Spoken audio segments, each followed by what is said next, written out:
Video के इस part में हम देखेंगे जो नेक्स्ट कॉन्सेप्ट इस चैप्टर के अंदर आता है वो है कंजम्पशन फंक्शन का इक्वेशन ऑफ कंजम्पशन फंक्शन। ये क्या है? इक्वेशन ऑफ कंजम्पशन फंक्शन है C is equal to A plus B Y. ये आपको याद रखना होगा, ये आगे न्यूमेरिकल्स में भी काम देगा।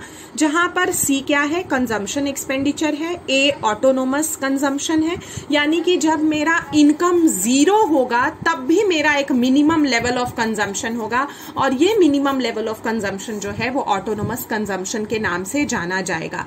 B is equal to MPC and Y is equal to national income, यानी ऑटोनोमस कंजम्पशन में जब हम मार्जिनल प्रोपेंसिटी टू कंज्यूम और इनकम के प्रोडक्ट को प्लस कर देंगे तो हमें कंजम्पशन एक्सपेंडिचर मिल जाएगा।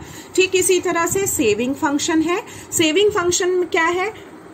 स्मॉल s बार प्लस 1 माइनस बी वाई। यहां पर स्मॉल s बार क्या है? डिस सेविंग है, यानी इनकम जब मेरा जीरो है तो ये वाला जो मेरा कंजम्पशन है ऑटोनोमस कंजम्पशन, इसके फाइनेंसिंग कहां से होगी? ये पैसा कहां से आएगा?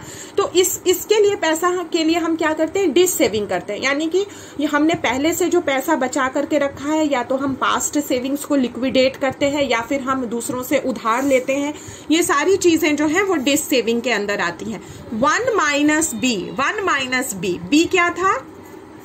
1 minus B is equal to 1 minus MPC, और यहां पर देखिए 1 minus MPC is equal to क्या है? MPS। तो 1 माइनस बी क्या है यहां पर? MPS, यानी कि मार्जिनल प्रोपेंसिटी टू सेव है, एंड अगेन Y क्या है? वो नेशनल इनकम है।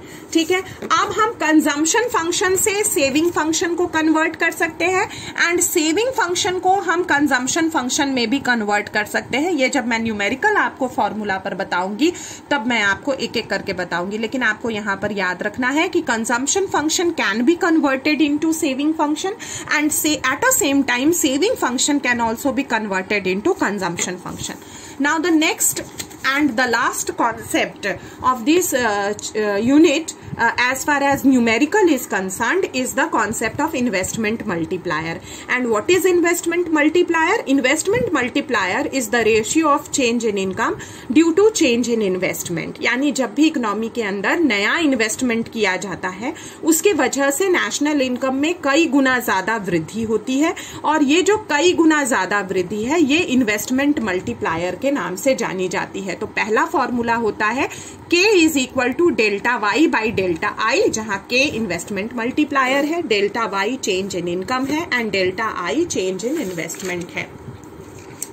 उसके बाद मल्टीप्लायर और MPC के बीच में रिलेशनशिप होता है। मल्टीप्लायर और मार्जिनल प्रोपेंसिटी के बीच में रिलेशनशिप होता है, और इस रिलेशनशिप को हम इस फॉर्मूले से रिप्रेजेंट कर सकते हैं। K is equal to 1/1 minus MPC। ये मल्टीप्लायर का फॉर्मूला भी है, यानी कि अगर MPC दिया हुआ हो तो इस फॉर्मूले को यूज करके हम मल्टीप्लायर का वैल्यू निकाल सकते हैं। And this formula also represents the direct relationship between MPC and the value of multiplier. Means higher MPC higher value of K। जितना ज्यादा MPC होगा मल्टीप्लायर का वैल्यू भी उतना ही ज्यादा होगा।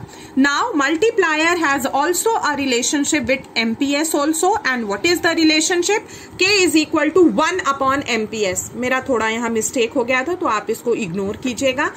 K is equal to 1/MPS, क्योंकि आपको पता है यहाँ पर 1 minus MPC and 1 minus MPC is equal to होता है MPS। तो दूसरा फॉर्मूला हो गया K का 1/MPS। अगर MPS दिया है तो भी हम इन्वेस्टमेंट मल्टीप्लायर के वैल्यू को निकाल सकते हैं। And this formula also represents the relationship between MPS and multiplier. And what is the relationship? The nature of relationship is inverse relationship. Inverse relationship means जितना ज्यादा MPS का वैल्यू होगा उतना ही कम मल्टीप्लायर का वैल्यू होगा, और जितना कम MPS का वैल्यू होगा उतना ही ज्यादा वैल्यू मल्टीप्लायर का होगा।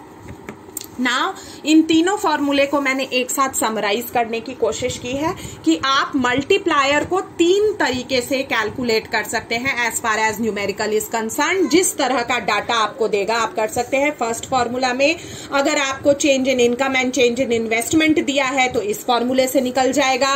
अगर ये ना देकर के एमपीसी का वैल्यू दिया है तो इस फॉर्मूले से निकल जाएगा। अगर एमपीसी और ये भी ना देकर के एमपीएस दिया हुआ है तो इस फॉर्मूले से निकल जाएगा। Thank you.